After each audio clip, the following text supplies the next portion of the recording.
Hey, everybody.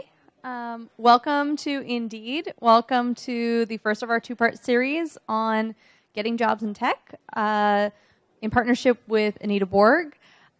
We're so glad to have you guys here, and we hope you're having a good time. Just to give you all another heads up, if you like this, we have another event on October 17th on interviewing. If you don't like this, you can come complain to me afterwards, or anyone else wearing an Indeed shirt. This is actually the first event like this that we've done, so we're still learning, we're still figuring things out, and we'd love your feedback. So I'm going to get you guys started in a moment. We'll have panel discussion with our speakers. We've got Cheryl Jennings from Indeed, Susie Jimenez from ForcePoint, Georgia Fontana from Microsoft, and Letitia Canuthia from Axiom, as well as our amazing moderator, Giselle Valenzuela Eldridge, representing AnitaB.Org in Austin, and she would be happy to share additional information about AnitaB.Org if you come find her, as well as we've had it showing up on the PowerPoint. So we'll have our discussion. There will be time for questions at the end, and then after that, feel free to stick around, talk to people, get more food, and we'll also have a few recruiters hanging around after the talk to continue reviewing resumes. Couple words about Indeed. My name is Rena. I don't know if I remember to say that.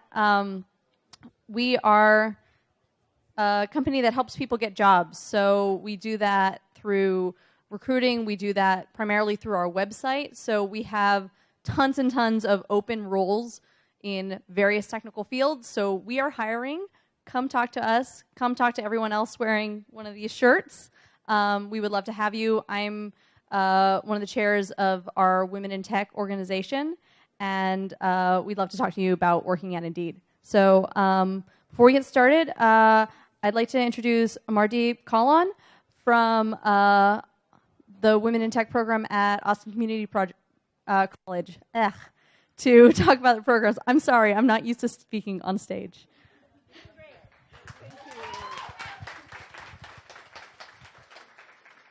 Thank you. Thank you for giving me 30 seconds to put in a shameless plug for my program. So we've got the Women in Tech program, which is really an amazing program at ACC because it doesn't just benefit the students, it's open to the community as well. We're doing empowerment modules and speaker series that we are going to start next month.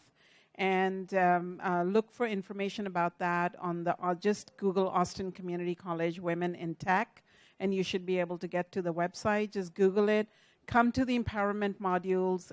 Come to the speaker series. It's really a great program. And thank you, Giselle, for, thank you Indeed as well for letting me get these 30 seconds in. And we'd love to have people from Indeed and love to have you come in and talk to the women in the program. Thank you.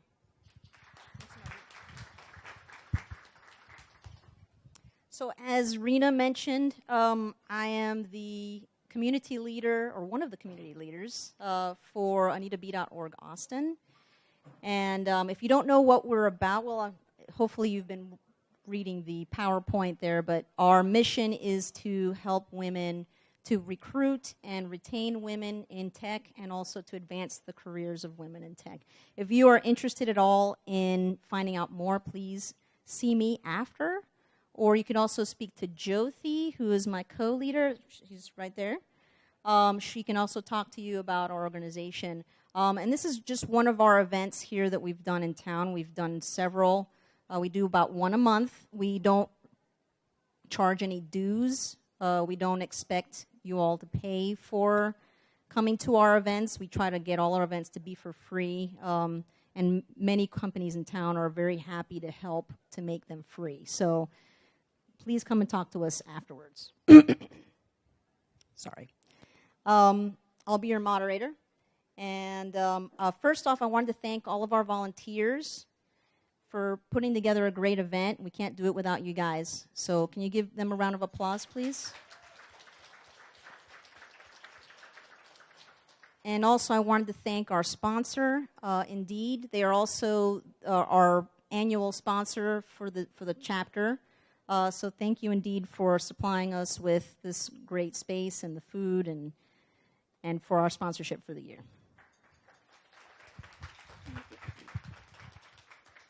Okay, so you are at the How to Nail the Resume panel, and you've met our panelists, so let's start with the questions. All right, so most folks that I talk to that I try to help with their job searches, they're very shocked to find out that all these resumes that they've been blasting to various different positions have not been getting into human hands. There is something out there called the ATS, or Applicant Tracking System. And it stands between you and getting your resume into a human pair of hands.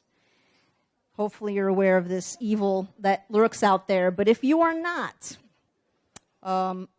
what would our panelists give you as tips on how to get past the ATS? Because basically the ATS is just, it's a program. It's software. And so it searches your resume for certain keywords, and if it doesn't find what it's looking for, then it filters your resume out. So what would you recommend as a tip to get past the ATS? Hello? Yeah. So I found out about ATS software years back, and I didn't even know it was called ATS until maybe a few months ago. However, I knew that as a security professional that they filtered out on credentials. So, for example, if you're looking for a security job and you're looking for maybe a senior level job, they filter out on CISSP. So equip yourselves. So make sure that, you know, you have those keywords in there, but also support them with the right credentials. So you don't want to put in a credential and then go for the interview or for the screening and you don't have it. You know, things like formatting, you know, try not to put in too many complicated things, because they pass that information, and sometimes your resume, which you spend, you know, a lot of time working on, becomes, you know, corrupt. So that's my take on it. My take is, get your keywords in there, your skills, align that, put that in there. If you know about cloud, put that in there. AWS, Azure, the words that, you know, recruiters are looking for. Yeah, and just to dovetail off that a bit, you can actually use the job posting as your guide. What the problem is, often people will build a resume and they'll use that resume for every job. But in fact, it should be the reverse. You should be customizing your resume for the job that you're going for. And you can use the actual job posting, because they put all the descriptors in the posting, and weave those words from the actual job description into that. Now, some of them are easy to do. Like at Microsoft, I manage a team of engineers and consultants, which are also engineers, and they're all customer-facing.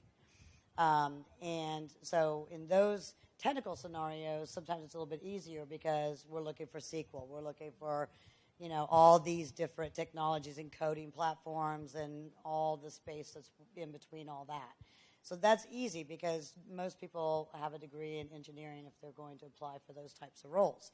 However, there's a lot of roles within Microsoft that's not the case, where it is a little bit more, not ambiguous, but less prescriptive, I would say, than an engineering type profile. So I would just say customize your resume to the job, and it'll also help you prepare for the interview when you get to that stage, because you've kind of tailored your whole talk track and presentation of who you are so far in this resume all around that job, versus trying to get that job to go all around your resume, which, like she said, it'll just put it out. It's just not going to be effective. Lastly, I would just say Microsoft is huge on this. I've gotten interviews and hired people from social media platforms. So a lot of places, you know, LinkedIn, of course, Microsoft purchased LinkedIn, and we're doing a lot of dynamic things that are going to be coming soon in that space. But I would definitely go out there if you know who the company is and some executives, and reach out for connection with them.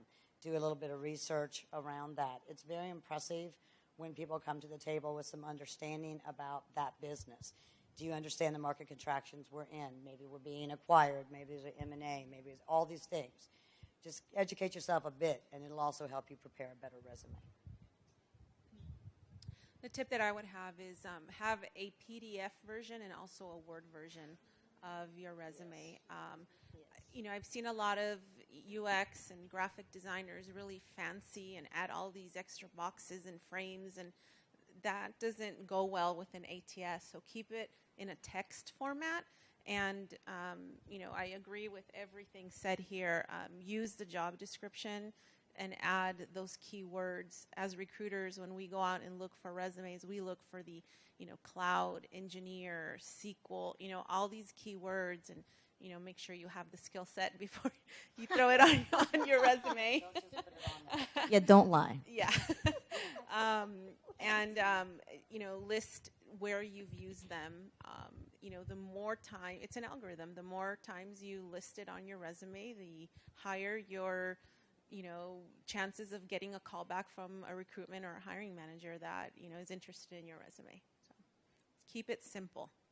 Keep it simple. So big +1 to everything that's already been said. A couple other things that I don't think have been said yet. We did talk about matching your resume to what's actually in the job description. One thing to look out for is if you're using abbreviations or acronyms, if it's spelled out in the job description, make sure you spell it in the same way on your resume in case that is something that they do filter on. Another thing is, I know everybody always says this, but I find the easiest way to get around ATS is don't end up there in the first place. Find an actual person that can maybe hand your resume to somebody. And the last one is, if you'll forgive me for looking at my phone in a little bit, I recently found out about a website that will actually compare your resume to a job posting and tell you how well they line up. And if somebody knows what it is off the top of their head, they can chat. What was it? Say it again. Jobscan.co. Thank you. So, and that's an option that you guys have if you want to compare, how does my resume actually match the job description.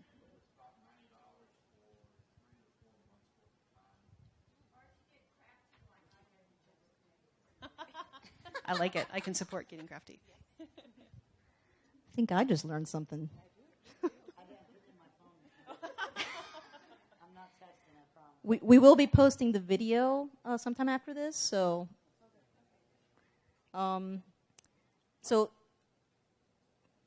great answers, everybody. Cheryl, just to kind of add to what you just said, I have also been given the tip of if you don't know anybody at the company, which is likely, it's possible, you can look them up on LinkedIn. What you can do on LinkedIn is you can look them up by just look up the company name, and it'll tell you, even by degrees of separation, the people on that company that are somehow related to you. So it'll be maybe a second or third degree connection. Even if you do it that way, you can still message that person and ask them, if they're willing to help you out with your application. And even that's better than just coming in cold and just being at the mercy of the ATS. And just to kind of add on to what everybody else has said here, I cheat at that. I mean, I'm honest about my skill set, but I'll use the exact verbiage that's on the job description, verbs and everything. I'll just copy paste it and put it in my resume, my version of the resume that I'm sending to them. Because I make, like Georgia said, I make a version for every job that I apply to. So, great tips, guys. One thing I wanted to add is half of getting what you want is asking for it. Be aggressive when you look for a job. Don't just assume that it got to somebody. Follow up and ask. I mean, we as recruiters get impressed, but there's also a limit. Don't send 10 emails in one day requesting feedback, but half of getting what you want is asking for it. So don't be afraid to ask for a referral. You'd be surprised how often people are willing to help you out if you just ask. And also, just some people have asked in the past, how do I meet these other people? One of the things I've found really helpful is actually volunteering.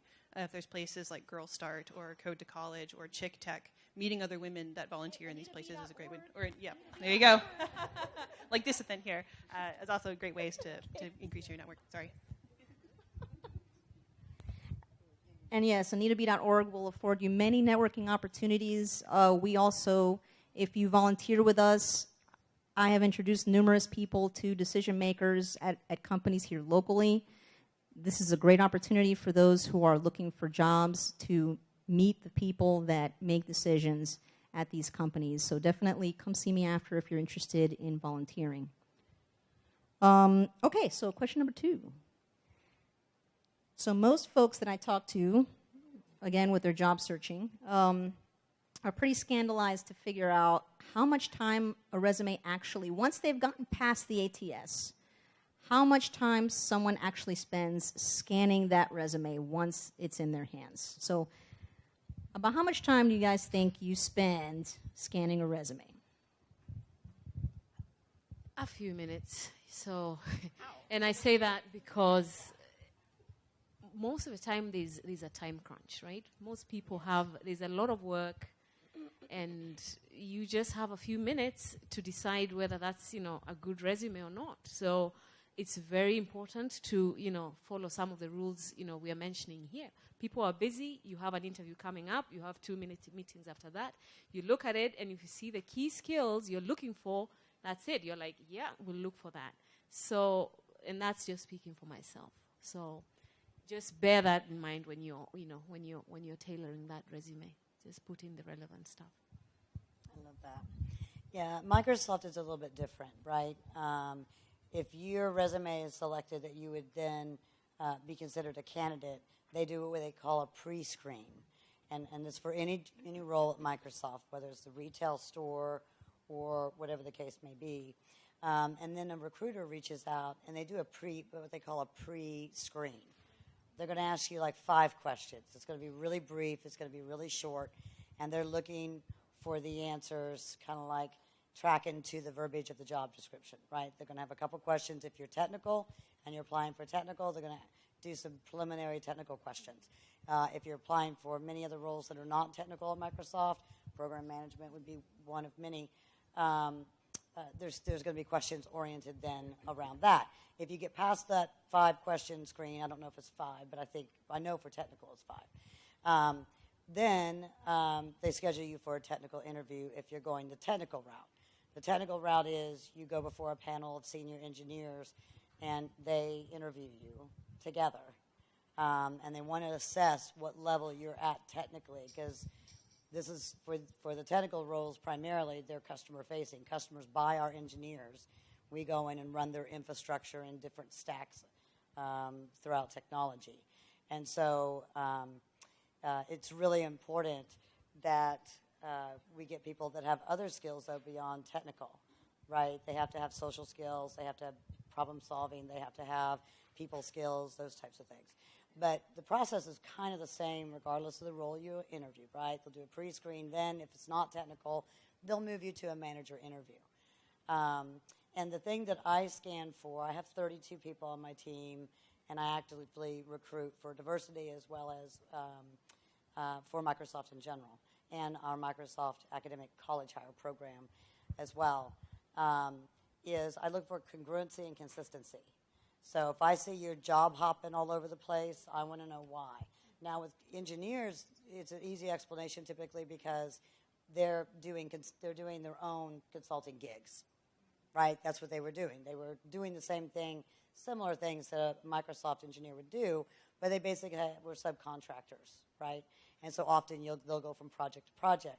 But if you don't have an explanation as to why, if you're in jobs less than 2 years repetitively, I'm gonna want to know why.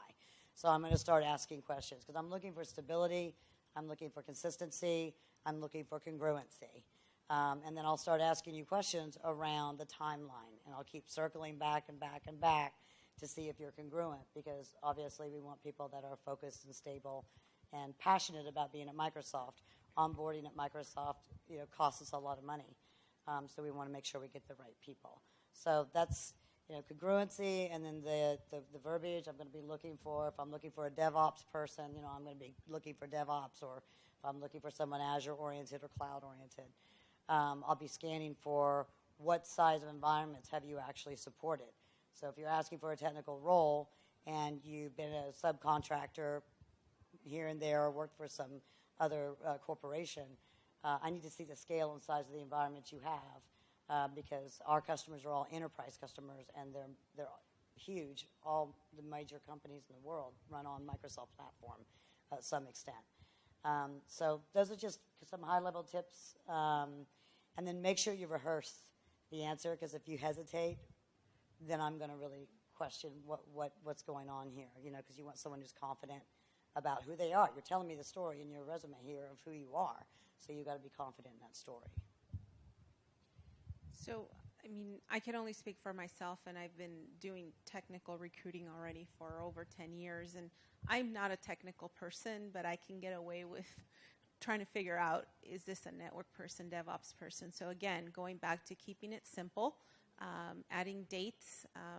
I would suggest month and year. You don't have to get too detailed, when you get into the day, that doesn't matter. It's just looking for that.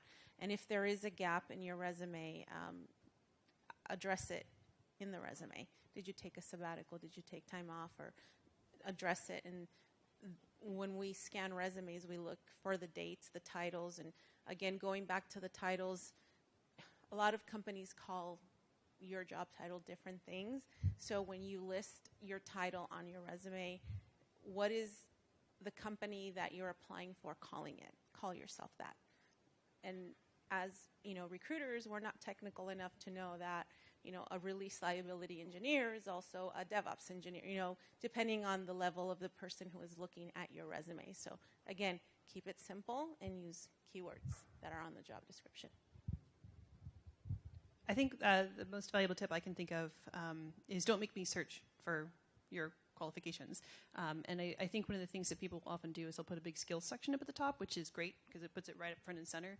But don't forget about the softer skills. So if you're just putting in C, C++, or Java, or things like that, one of the things I started doing was also having a specialties, which included things like remote team management, debugging technical issues, managing high-profile clients, things like that. So don't be afraid, if that's called out in the job description, to pull that out and put that under your skills. That way I don't have to read through what jobs have you actually held to see, have you dealt with this sort of situation before. I just learned something again. So you guys kind of got a little bit into the next question, or I guess next set of questions. So it was around what highlights do you scan for? And then what are, some of the red flags that you scan for as well? So if there's anything you want to add to that. I think red flags for me is simple things, and you guys have had this, before, spell check, grammar check. That's just a no-no. It signifies, laziness, formatting, an application that doesn't cater to the job description. So straight away, you don't know whether the person's confused or they're just too lazy to edit their resume. She said it. It's a job. You have to put in work. You have to adhere. You have to fine-tune your resume to the job description. So things like that. You get resumes as an attachment without anything to it, and you don't know what to do with that. So things like that just suggest people are not paying attention to detail. At work, in a fast-paced IT world, you do not want someone who you'll have to chase to send you the email they promised you 2 days ago. You want people who are going to carry themselves. So things like that make you wonder when you're going through a resume. So they are minor, but they carry a lot of weight. I agree. Just to add to what I've already said, because we talked about it in the previous question, a red flag to me is when you don't have your story aligned to your resume. So, because when I see it, I'm going to immediately scan for very specific things, and I'll retain it pretty fast. And then I'm going to start asking you behavioral questions around that. And if you're not confident with the data that you've put on the resume, where you feel like you can tell the story and answer any myriad of questions that may come out around that, then you need to rehearse it. I will rehearse. I'll run around my house with a thing in my hand, and I'll, be doing it. Because that's a huge red flag. We always say we can teach people technical things. You give me the right person, I can teach them to be a rock star technical person. I can't teach behavioral core competency type attributes, which one would be, how are you effectively representing yourself in that discussion? Are you congruent with what you have on your resume? Can you answer questions? If I do a double click down on the jobs you have listed or the skills you say you demonstrated, because we're going to ask difficult questions. We're going to ask behavioral questions, such as, tell me a time when the customer did not agree with your recommendation, and if you did it, you knew it'd bring them down, right? We deal with very complex, large, massive, $100, $300 million agreements with customers. And so we have to have people that are really solid on telling their story and being congruent with how they're representing that in the resume. So as a recruiter, you can imagine we get a lot of resumes. So there's nothing more frustrating than finding what you think is the right candidate and going through the entire interview process, which costs money and time, when you don't really want the job. So be very honest at the beginning so one of the red flags that I look for is I do make candidates jump through hoops. I received your resume. Can you go on our website and apply for the role? Once I receive it, let's schedule a time for you to call me tomorrow at 2. I make you jump through hoops. It's a test. Do you really want this job? I'm not going to go chase you. If I have to chase you, it's because you don't really want this job. So I know everybody here wants a job, but you'd be surprised how many, I call them looky-loos, that are just kind of wanting to know more about the company but don't really want a job, or they get afraid that their name will get out and their boss will find out they're looking for a job when you start really engaging and setting up interviews. So red flag is if a recruiter asks you to do something, do it. We have a lot of power. We just do. That's our job, to read people and read into what their intentions are. So for me, I think red flags in terms of scanning a resume are things where I can tell you've got a bad attitude. Not that I'm saying anybody here has a bad attitude. So referring to yourself as a rock star developer in your resume, referring to yourself as an exceptional developer, I've seen that before. I'm like, okay. Talking about things that you've worked on and maybe in a negative way. So something like revamped, crufty old system for such and such. It kind of shows that you kind of have a negative attitude about things. So those are some of the red flags that I look for. Once I do get a resume for somebody who is coming on site, one of the things I really like to see is evidence that they have initiative. So if there was a problem that you identified, like, I automated such and such process to use this piece here, put that on there. I love to see that sort of stuff, that you identified a problem and you took steps to actually solve it. I think that's all I was going to say here. I don't have any power, by the way. Our recruiters have power. Okay, so we addressed it somewhat here. By the way, there is someone that came up with a language called Rockstar so that people would stop calling themselves Rockstar developers. I like that. So how would you address employment history gaps in a resume? If you were one of us, how would you address employment gaps in your history? I think employment... In a positive way. In a positive way, yeah. I think employment gaps are valid. I unintentionally had one years ago when I moved to the States 10 years ago.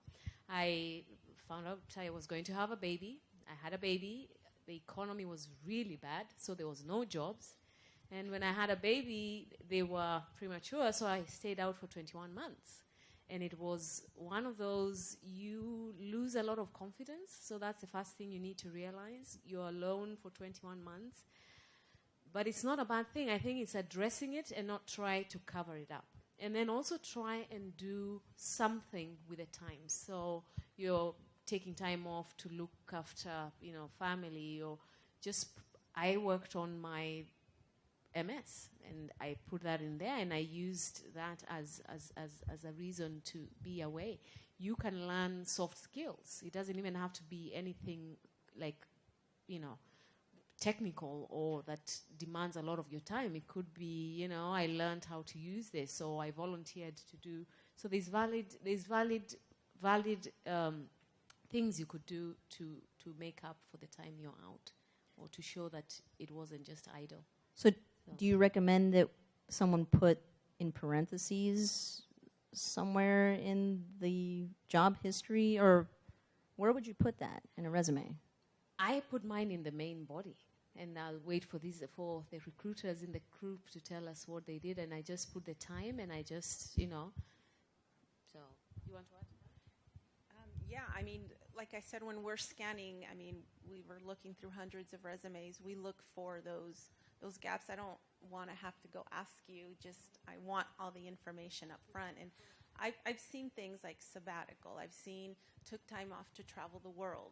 I've seen went back to school. I've seen took care of a sick family member. Those are all valid reasons. So you just list it like it's a job? Like it's a job. Okay, with the Yes. dates on it. You don't have to get into detail about it in your resume, but if it comes up during an interview, be prepared to answer that question. So just address it up front. Yeah, on my resume, I took a year off when I had my daughter, and so I just submitted maternity leave for that year. An idea, if you're coming back from an extended leave, this is all just an idea. I don't know. I haven't actually seen this before, but something that you could do. So if you are taking steps to learn these new skills, I have seen people put in like projects section. So maybe you have a gap in your history, but there's something neat that you've been working on recently, and putting a link to your GitHub or whatever, so that people can see that, oh, you just haven't been letting your skills languish, which is a terrible way to put it. If you needed to actually take the time off, I apologize. But just doing something, I think I hear a lot of people get concerned that you've lost a lot of your skills. So if there's things that you're actively doing to stay up to date, just put links into what you've been working on. So are there sections that you focus on the most? And then the reverse of that is, what are the sections you focus on the least? I look at the skills, so because that's important to me. I look at the projects, especially if I'm looking at a senior level resume. I look at the projects they've worked on and what they entailed. What else do I look for? I look for timelines. I look for job history, just the whole. What I'm trying to do is evaluate and see, has this person grown, right? Am I looking at someone who is focusing too much on the past? Right? If you graduated 15 years ago, 10 years ago, the focus shouldn't be your degree. It should be the things that you built up and learned and added to your resume. So I just try to look at it like kind of holistically and look at those things. So you want to see like a progression in career? Yes. Okay. Yeah, and just a little bit of a different bent on this. Diversity and inclusion is really critical. And at Microsoft, we take it very, very seriously, and we have a lot of global efforts to make sure that we're driving our values of diversity and inclusion in our hiring practices. When you think about some of the things they just said, filling gaps, let's say you had a baby, maybe you get married. Let's say, it was not a positive situation. Went through a divorce, needed to take some time off, had to get a break. Taking care of aging parent, too much with work, and that I had to take some time off. Because if you think about it from a diversity and inclusion perspective, inclusion being no perspective is wrong, it's that individual's perspective, right? Diverse being everyone has a point of view. When you come authentically at it like that, and then you get into a discussion in the interview, it shows maturity. It shows maturity, it shows authenticity, it shows planning, right? It shows someone who is, if it's for one of the negative situations, that you understand what you can and cannot balance, and you made decisions around that, right? That shows good character, good decision making, problem solving. There's a lot of things you can read in that story. So don't shy away from it, because you can turn the saying lemons into lemonade. That's the bent I would take, and especially because we are a diverse population that's in this room, right? Multi-diverse.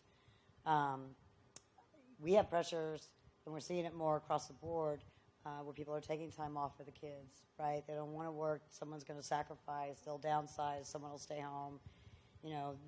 These are trends in the marketplace. So don't think that your scenario is so unique that it's going to stick out like a sore thumb and, oh, my God, they're never going to talk to me again. Everyone lives in the gray. That's people management. They live in the gray, not the black and the white.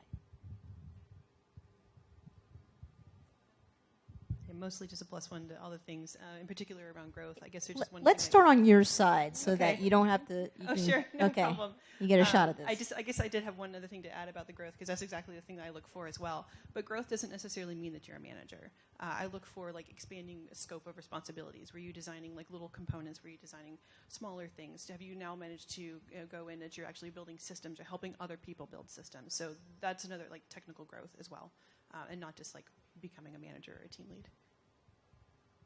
How would we as resume writers address non-traditional educational paths? For example, folks that don't have CS, they have a different degree other than CS, or they're boot camp grads, or they came out of the military, or are self-taught.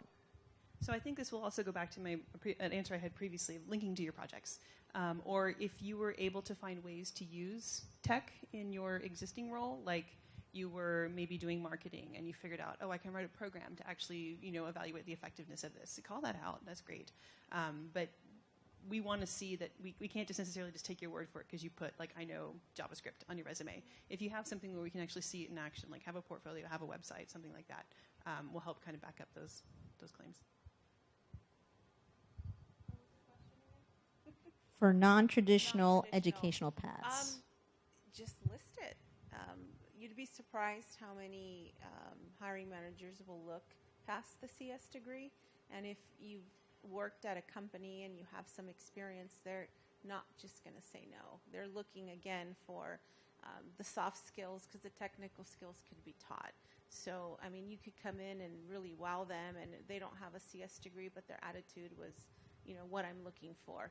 It's harder to work for somebody that has a bad attitude with a CS degree than the other way around. So just list what you have. Be honest. And it's about who you know. If you can make that LinkedIn connection and, get in front of somebody, that's how you get past something like that. So that's my recommendation. So there's a lot of, there's a trend, a ton of trend in the marketplace today, and it's called middle skills, right? So companies like Microsoft, we've worked with the city of Austin. We actually just gave the Markle Foundation $25 million specifically to build out middle skill programs, because we also want folks going from waiting 4 years or 6 years if they're getting more than a bachelor's of science. How do we ramp people faster, right? How do we take that from years to months? Because part of that initiative, the idea is to raise people out of poverty, right, and to get people into tech and retool people, because there's a whole mass of people that weren't in the wave like I was, where there was no technology and I had to learn it, adopt it, sell it, and now I live it, right? Not everyone's in that space. So middle skills is a strategic priority in the marketplace. I would do some research on it.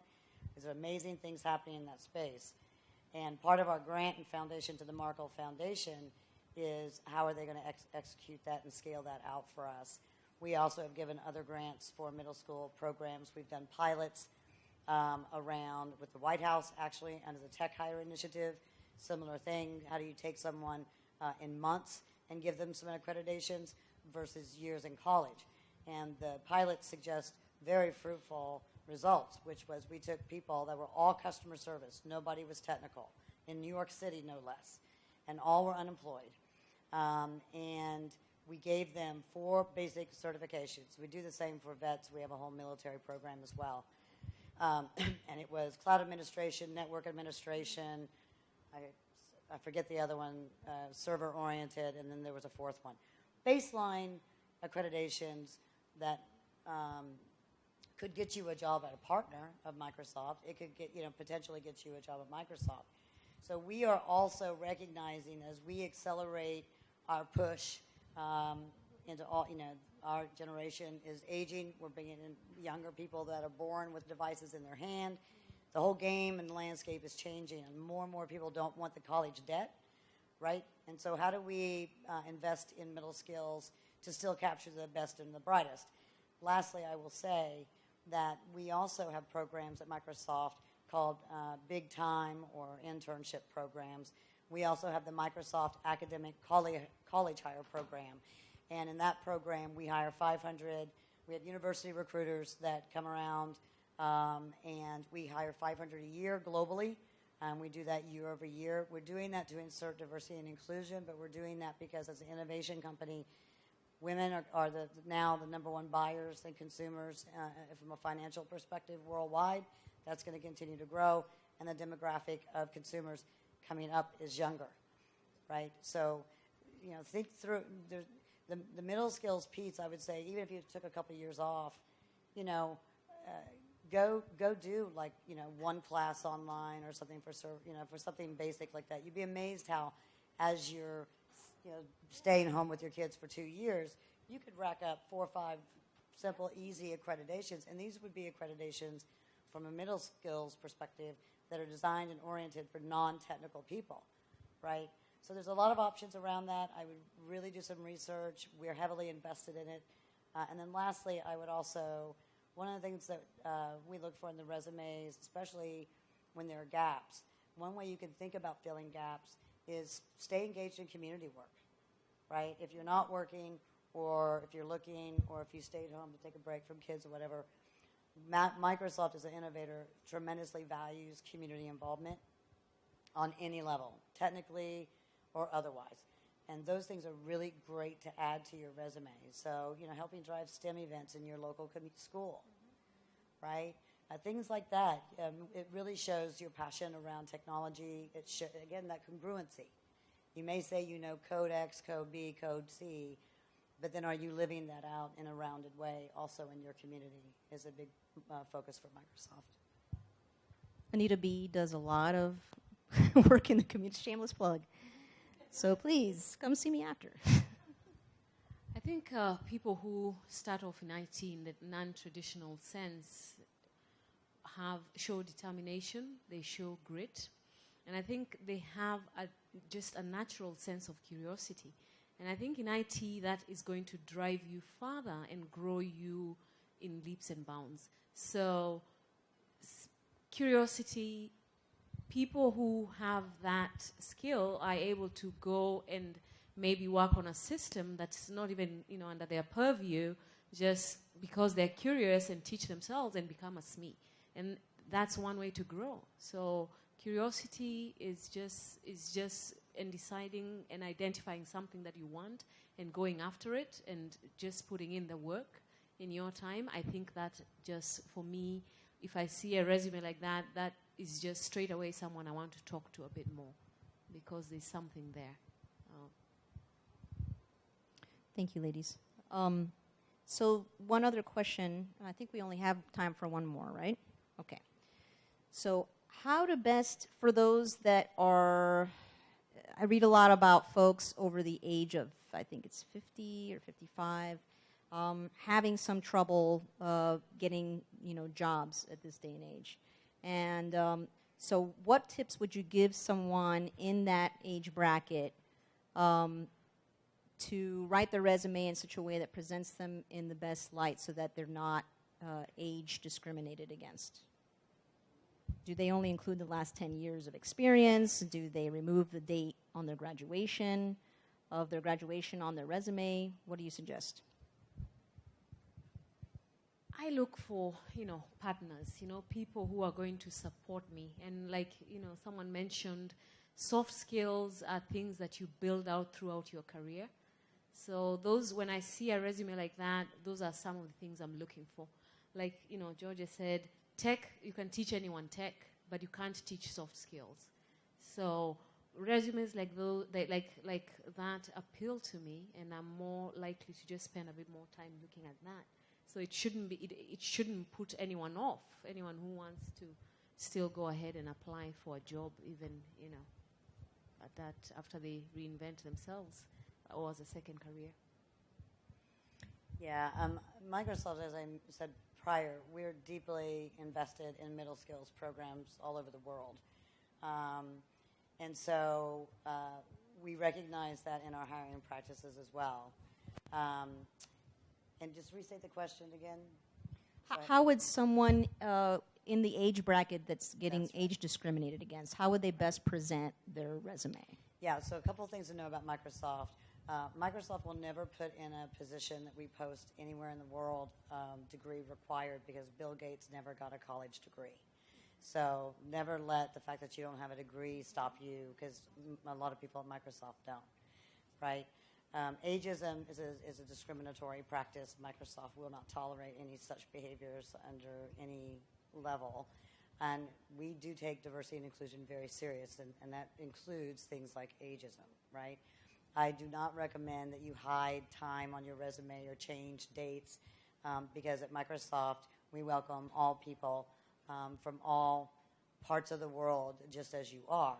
It's really about how you're competing for that job, right? So tell the truth, list it there. Microsoft does not practice ageism, nor would we tolerate that practice within our company. I just hired, as a matter of fact, 5 new people on my team, and all of them are close to my age. I'm 53, right?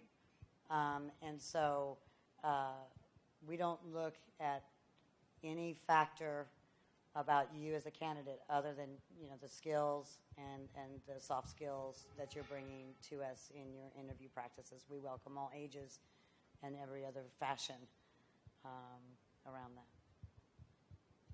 So I think when you are a seasoned,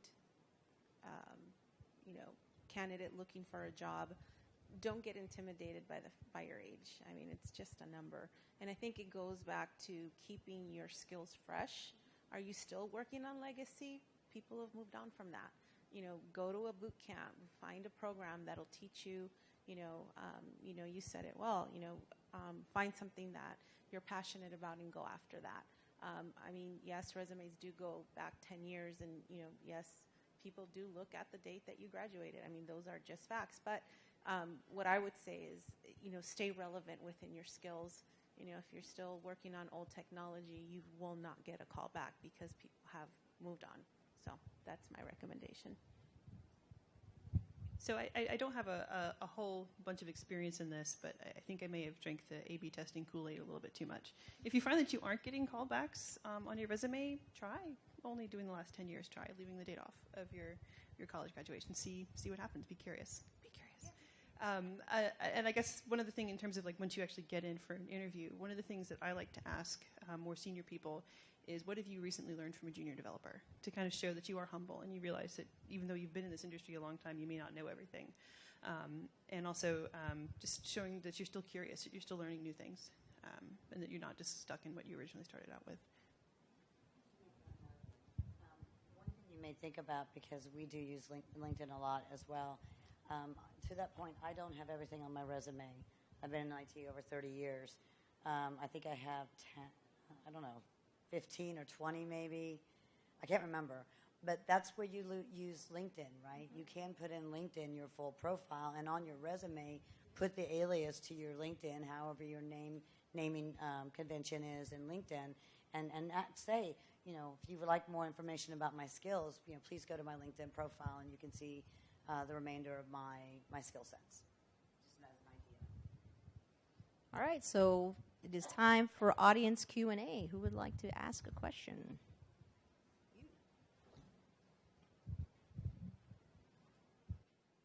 Thank you for all the wonderful information you guys have given us. I'm super appreciative for that. I noticed that you guys focused a lot on soft skills, which is something that, because I'm younger, I don't have a lot of experience right now in this field, but I pride myself on my soft skills. And I don't know the best and most effective way to list that on a resume without just being like, I'm good at soft skills, but I don't know a lot yet, And so what would you guys suggest for that? Soft skill, you can't really list them on a resume. It's just getting past the ATS and getting in front of somebody and, my recommendation to candidates is be yourself. Don't try to tell the hiring manager what they want to hear. They're going to see through that. Just be who you are. If you, fake it till you make it, and then once you get into the job, you're not going to be happy because your personalities just don't mesh. So when you do go on an interview, it's your opportunity to interview that person as well, not the other way around. Can you work with this person every single day? Can you take direction from them? Can you learn from them? Are they going to mentor you? What are you looking for? So you may want to list out what soft skills are you looking for as well, to see if it's a good personality match. Yeah, I would say, first of all, I'm happy to mentor you. I mentor a ton of people. And I think that's a key thing. You need to get a good mentor who's got a lot of business acumen and experience, and they can give you a lot of tools and resources to help you level yourself up around what are skills, what are the difference between skills, attributes, and core competencies, right? Some of the basic stuff, and then build from there, because someone who's done it for a long time will have a sense of a pretty good read after they have a conversation, in some areas you can lean in on. So I'm happy to mentor you if you'd like to come later, and we do have a ton of resources to build that skill set up. Now, it's true, you don't necessarily list them on there, but if they are skills that are primary, like one of mine is negotiations, because I was an account exec for 25 years. That there's a lot of attributes and soft skills that is insinuated on that level of discussion, right? So you can choose words that insinuate leadership capabilities or soft skill capabilities. You may have to pull out the dictionary. I have a time or two. I guess now it's just, Google it. But use the internet, find out, what are the top soft skills out there that are required. Get a good mentor. I'm raising my hand. And get some good resources in your hand, and you'd be surprised how quickly. It's more about you identifying what you have. You already have it there. You just need some confidence to see it. And I'm happy to help you navigate that. I think at entry level, there's a lot you've done. You could have been a youth, a leader in a camp. It's finding someone and, people offering to write your resume or help you write your resume so you can bring out those skills, because I believe they're there. Even things like babysitting, responsible for taking care of 2 children during the summer holidays. That's leadership. That's, showing that you're able to work effectively by yourself. So it's just finding someone to help you with that resume if you're finding that you don't know how to express that in the way that is. Is it on mute? No. Yeah? So I have, whoa, it's really loud. I have offered various people in AnitaB.Org to share my network with them, and I'm offering that to you as well. So what's great about a networking opportunity like AnitaB.Org is that, you have access to lots of, women who are going to be very empathetic to what you're going through, and are going to be very happy to help you out. So definitely, connect with me afterwards.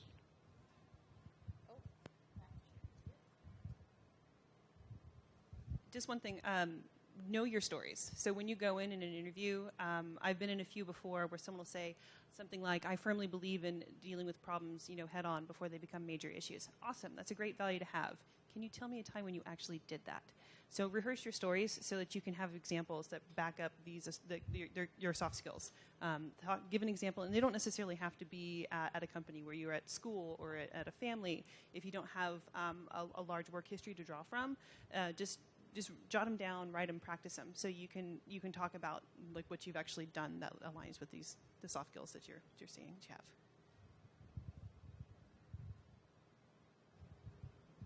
Thank you so much. I really appreciate it.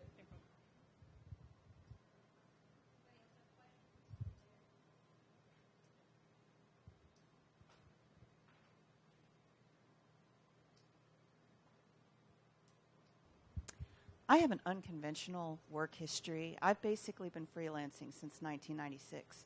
So I'm going to be that person that is not in the 2 years at a time job. I mean, less than that.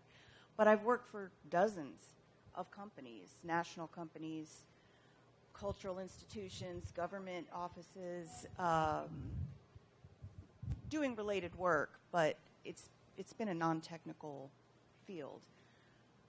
How would you suggest I cover that in my resume? I feel like I've got a pretty good handle on it, but I would love to hear your input. So are you changing careers, or? I look at it as I'm adding skills, because I think what I've been working in, for example, I'm a tailor at Ballet Austin right now, but I've worked in film, I've worked in entertainment, and my ideas for technology are related to those experiences. So I look at it as I'm just adding skills. do you have any recommendations? What are your insights? I wouldn't list the dates of your, when I look at resumes, I see consultants, which is fine. Just list the majority of what you've done and just list your clients. You don't have to go into the dates, like from, this year to that year. This is my responsibility. This is what I've done. And these are the list of clients that I've worked with. So it shows that you've got diversity experience, that you've worked with a lot of people, and you don't really have to explain the 1 year, 2 year, 3 year. And it shows that you're working independently and know how to run your own business, and those are things that we look for as well. Okay. Thank you. Yeah, and it comes back to doing research, right? Microsoft is making a big push with some technological advances. Think HoloLens, for example. Not HoloLens, I'm sorry. Yes. And they're actually using our technologies in movies now to simulate, all this crazy stuff.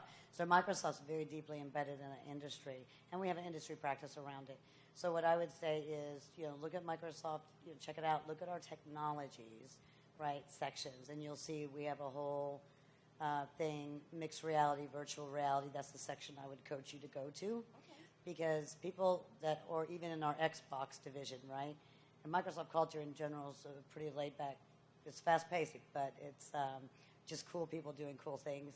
And so, you got gamers who've just been doing gaming competitions and stuff like that, and they're applying for software engineering jobs at Microsoft and getting them, right? Because this is all they do, live and breathe, is gaming, right? And who better do we want in our Xbox division than people like that are out there, getting people excited and passionate about our technologies in that space. So we do have a lot around that. I would do some research on mixed reality, virtual reality, and there's actually a couple of certs you can get now around virtual reality. So I would get online. You could probably get them at ACC, or you may be able to get some direction from AnitaB. But there's definitely some out there. Start there, and then I would agree with you. If you've been freelancing for 10 years, I would say 10 years freelancer, here's my top clients. Okay. And here's some key outcomes I drove for those top clients. Okay. Yeah, I'm almost done with an associate's in computer programming at ACC, actually, and that's how I found out about this night. So thank you very much. I think that's very loud, sorry.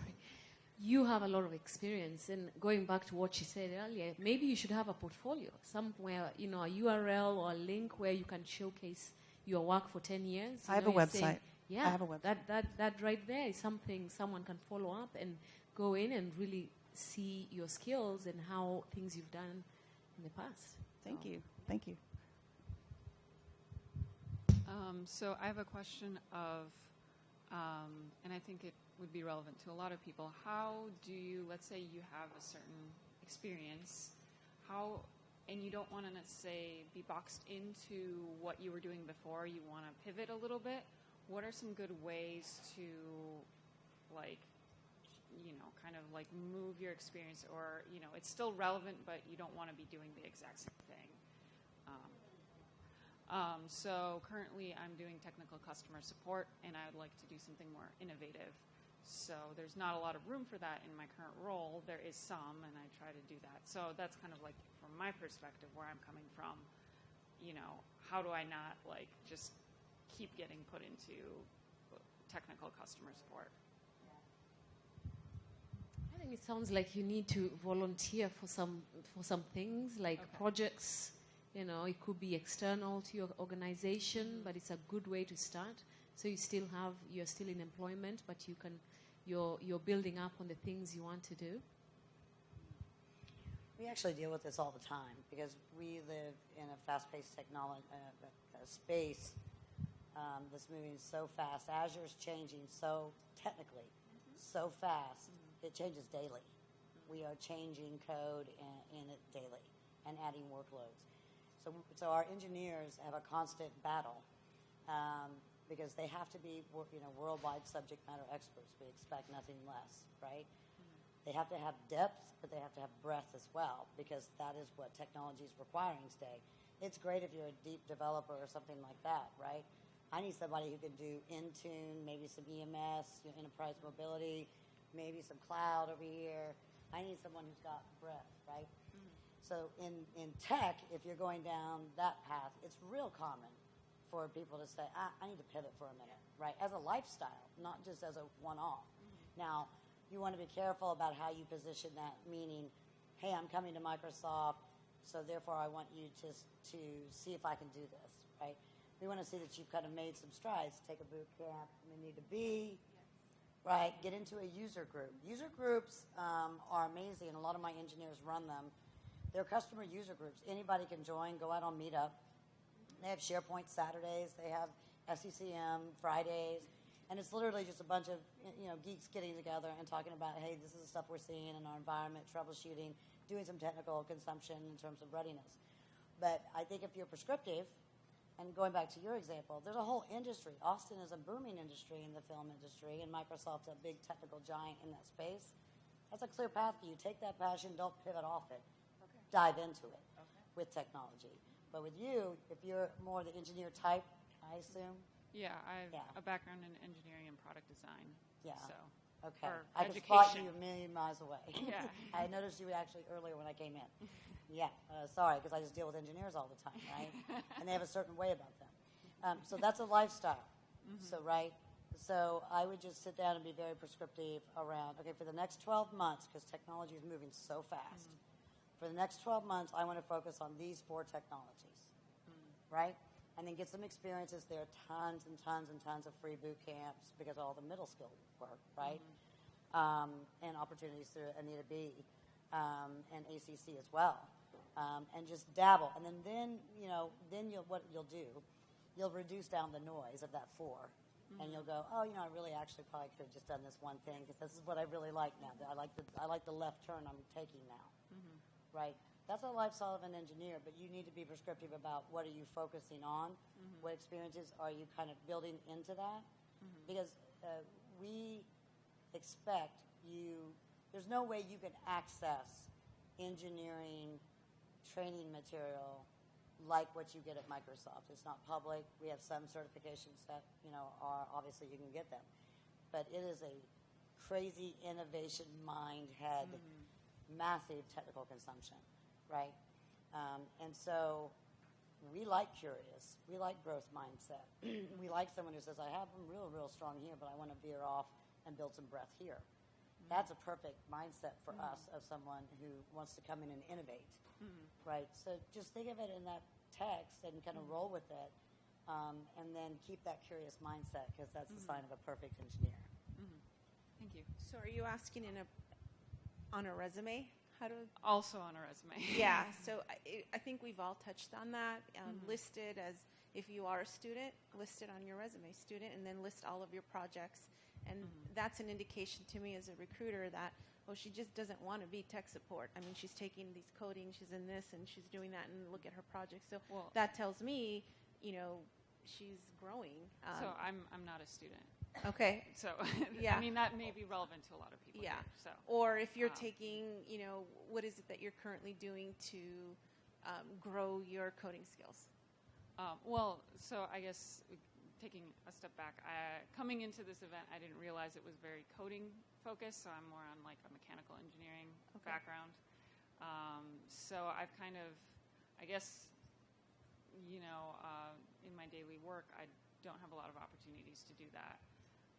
So I'm kind of like, I guess I'm just trying to figure it out, and maybe is more of a one-on-one if we start going more into the details of like my personal history. Yeah. I'm trying to make it general for everyone here. Yeah. So I guess it's just kind of like how I was just kind of wondering how you can kind of like think about the things that you're doing currently, and or I like that answer, like showing curiosity, volunteering more, taking courses outside of your, let's say, daily job.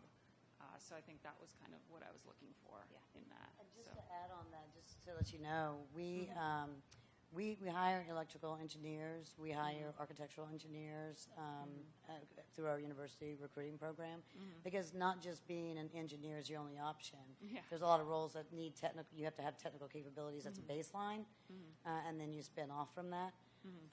Secondly, what's kind of cool about that is if you have that solidified in your brain, we hire at a high velocity into the customer-facing engineering and consulting roles out of our CTS organization, which is our customer technical support team. Mm-hmm.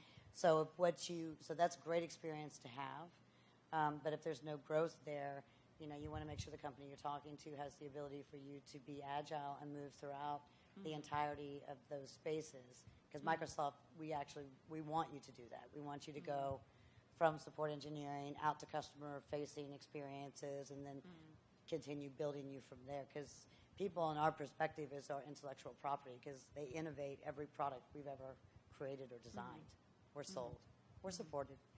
Thank you so much. And that's our last question. Yeah. Thank you so much, guys, for attending our event. Do we have recruiters still that can work on resumes? Yes, we do. So please, if you have not gone and had your resume reviewed by the recruiters, please, you can do so now. Or just hang out. We'll network, and there's still food and drinks over there. So, and definitely come by and see me or Jyoti over there with the camera if you're interested in talking about AnitaB.Org. And I hope that you are. Thank you, ladies, for all of your advice.